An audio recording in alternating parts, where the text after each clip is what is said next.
Welcome to Financial Services Regulations Part 2, Regulations and Licensing Requirements for Advisors, Insurance Agents, and Representatives.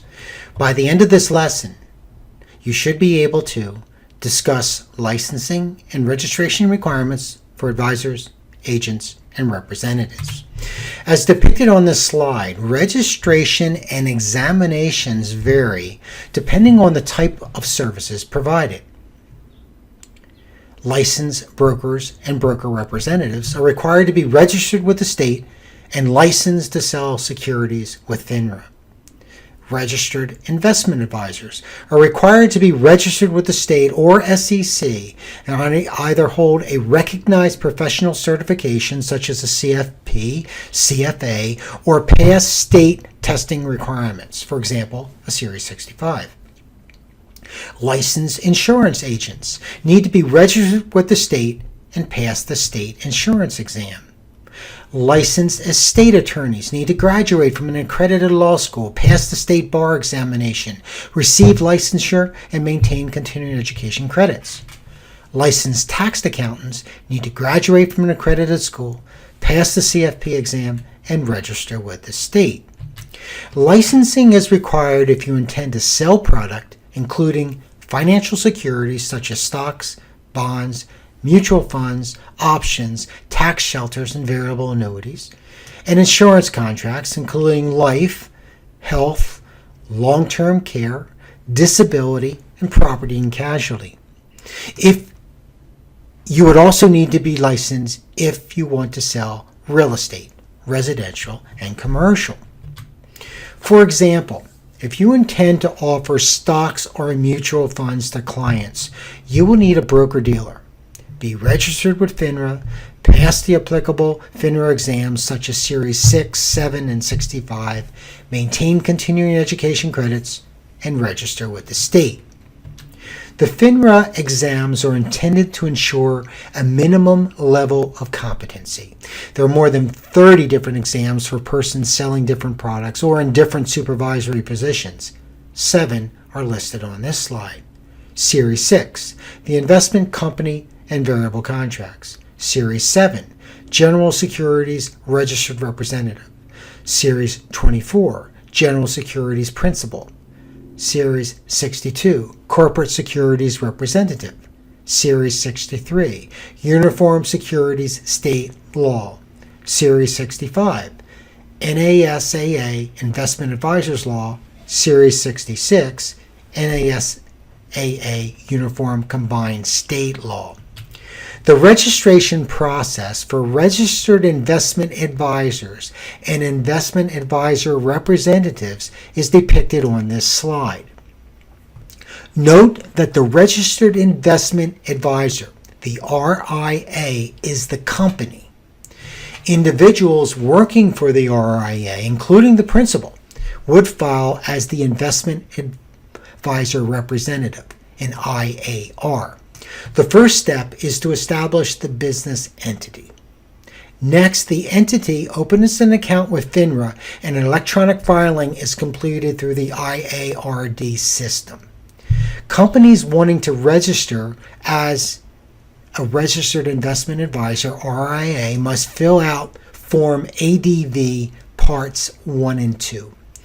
Individuals needing to register as an investment advisor representative, an IAR, need to file a Form ADV U4, the Uniform Applications for Securities Industry Registration. This form is electronically filed through the Web CRD system. Note that registrations need to be amended on a timely basis and renewed annually.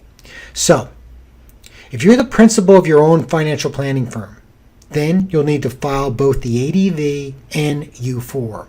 The ADV is for registration of the company, i.e. the investment advisor, and the U4 is for the registration as an employee, the investment advisor representative.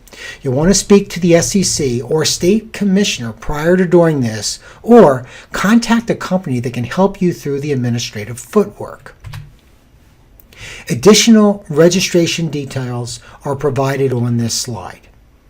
In completing an electronic filing with the Investment Advisor Registration Depository, the IARD, the firm needs to complete the NASD Entitlement Agreement, Account Registration Entitlement Form, IARD, for the firm, and the Account Administrative Entitlement Form, WebCRD, individuals. The firm then completes ADV Parts 1 and 2. Part 1 of the form covers such data as the advisory business name and form of ownership, the number of employees and clients, assets under management, types of client transactions, custodial arrangements, and general disclosure information. Part 2 of the form covers the description of advisory services and fees, types of clients and investments, methods of analysis and strategy, educational background and standards, other business activities, and other conditions related to management and custody of accounts. The individual's U4 contains general information about the employing firm, state of jurisdiction, series exams passed, professional designations, employment history, and general disclosures. Fingerprinting is also required. The McLaren-Ferguson Act of 1945 declared that it was in the best interest of society that regulation and taxation of insurance should be at the state level, although it remains subject to the federal antitrust laws covering insurance to the extent that the states do not regulate insurance adequately. State legislatures pass and fund the insurance laws and regulations of the industry. The state courts interpret the laws and resolve disputes, and the executive branch has an insurance commissioner responsible for carrying out the regulatory laws. Areas of regulation by the state include formation and licensing of insurers, licensing and education of persons in the industry, solvency of insurers, authorizes insurer policy forms, and rate regulation. Additional areas of regulation by the state include prohibit unfair claim practices, rebates, and false advertising, set forth permissible types and limits on investments, liquidation of insurers, and guarantee fund for partial protection of insured. The National Association of Insurance Commissioners, the NAIS, is an association of the insurance commissioners from each state that draft model insurance laws and work to bring greater uniformity to state insurance laws. They are advisory only, however, they're very influential and have achieved greater uniformity in state insurance laws and regulations. They've also developed risk-based capital requirement, setting forth minimum amounts of capital that insurers are required to maintain. The National Conference of Commissioners on Uniform State Law, NCCUSL, is a body of lawyers, judges, and law professors appointed by state governors. The NCCUSL drafts laws on a variety of subjects and proposes them for enactment by the states. States choose if they want to use the recommendations or not, and in many cases adopt the laws with major modifications. Uniform acts that we see in financial planning include the Uniform Probate Code, the Uniform Trust Code, the Uniform Transfer to Minors Act, and the Uniform Interstate Family Support Act. If a state uses the uniform law, don't assume it is the same as the one put out by the NCCUSAL, as major changes occur in most changes by the state legislatures and courts.